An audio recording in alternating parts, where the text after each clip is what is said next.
భారీ వర్షాలకు జిల్లాలు అతలాకుతలమవుతున్నాయి. లోతట్టు ప్రాంతాలని వరద ముంచింది. ఇళ్లలోకి నీరొచ్చేసింది. ప్రధాన రహదారులన్నీ నీట మునిగిపోయాయి. వాగులు వంకలు ఉధృతంగా ప్రవహిస్తున్నాయి. అంతేకాదు రైల్వే స్టేషన్ లో కూడా నీళ్లొచ్చేశాయి. విజయవాడలో రైల్వే ట్రాక్ మీద నీళ్లు ప్రవహిస్తున్నాయి. చాలా దయనీయమైన పరిస్థితులు కనిపిస్తున్నాయి. కొన్ని జిల్లాల్లో స్పెషల్లీ ఎన్టీఆర్ జిల్లా అండ్ కృష్ణా జిల్లాలో అలాంటి పరిస్థితులు కనిపిస్తున్నాయి. ఎన్టీఆర్ జిల్లాలో రికార్డు స్థాయిలో వర్షాలు కురుస్తున్నాయి. బుడమేరు ఉప్పొంగటంతో జనం గుండెల్లో మళ్లీ 2005 వరదల భయం పట్టుకుంది. దీంతో వరద బాధితులు బిక్కుబిక్కుమంటూ గడుపుతున్నారు. ఎన్టీఆర్ జిల్లా వ్యాప్తంగా 13 సెంటీమీటర్ల వర్షపాతం నమోదైంది. విజయవాడ రూరల్లోని జక్కంపూడి కాలనీ దగ్గర వరద నీరు భారీగా చేరింది.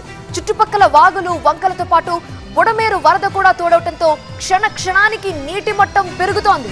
సుమారు 6 అడుగుల మేర నీరు ప్రవహిస్తుండటంతో 90% ప్రాంతం నీటిలో మునిగిపోయింది.